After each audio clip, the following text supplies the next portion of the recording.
Splatoon 3's DLC expansion Side Order finally released last week. Finally, the expansion pass has purpose! Yeah, I don't really like how they split the two waves. I think revealing a new paid DLC that's just a new hub world with nothing else to it is just weird, especially with that price tag. But after a little over a year, we finally got what the expansion pass is actually about. I was so excited for this to release.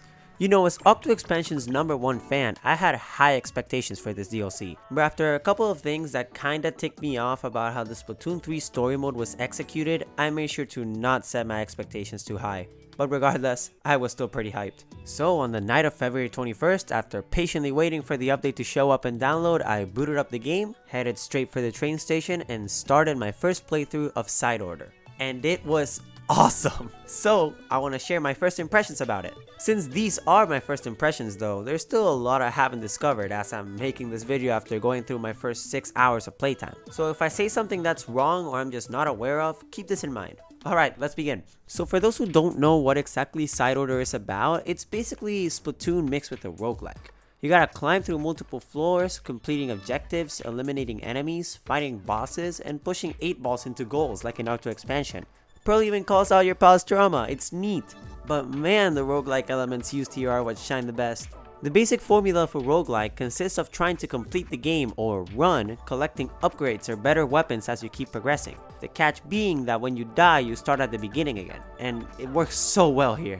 Splatoon's formula mixed with a roguelike is a genius move. There's so many different weapon and upgrade combinations that you can try, and the length of a completed run is quite a good amount of time. The before mentioned upgrades are called chips here, and stacking the right ones over and over can make you really powerful, which lets you go through each floor with ease. Speaking of ease, let's talk the actual difficulty of Side Order. As something that made AleHQ Expansion in Splatoon 2 so unique was how difficult it was compared to its prior campaigns. Well, Side Order starts off pretty easy in that first half an hour or so, as it's pretty much a tutorial teaching you all the basics of the gameplay loop. But as you go on, floors can increase in up to 4 difficulties, going from easy to rigorous.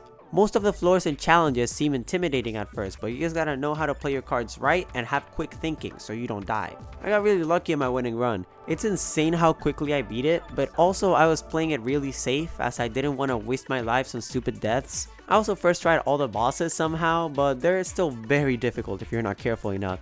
However, if the difficulty is an issue for you, there's something you unlock pretty early on that lets you become stronger using the currency that you get from playing runs.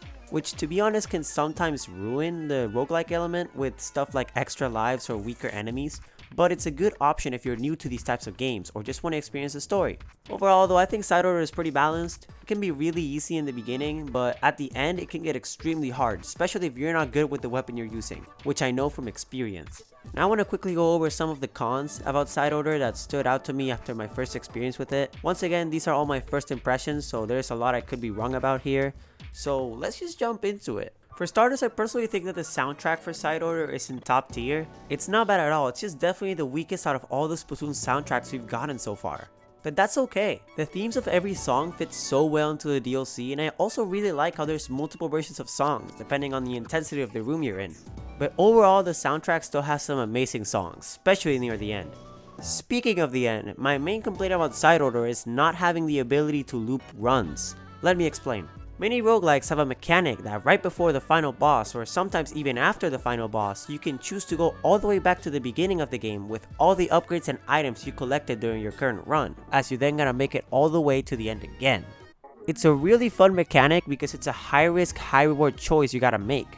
You can either finish your run normally or get greedy to get extra rewards at the cost of the game becoming way harder. It's something that I think would fit perfectly into Side Order's gameplay loop. However, looping is something that only works well if your game doesn't get stale or repetitive, which Side Order struggles with because of how little overall variety there is. There's only 5 types of floors: break the spawn portal, defend the splat zone, push the 8 ball into the goals, eliminate the running enemies, and push the tower to the end of the goal.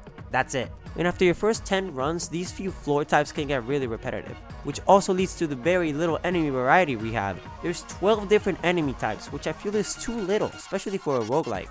There's a small amount of bosses as well, which again sucks since after multiple runs you can feel that lack of different bosses. I'm not gonna get into the actual story of Side Order here as there's stuff I still gotta discover, so I'll save those for a future date whenever I make a full video on it.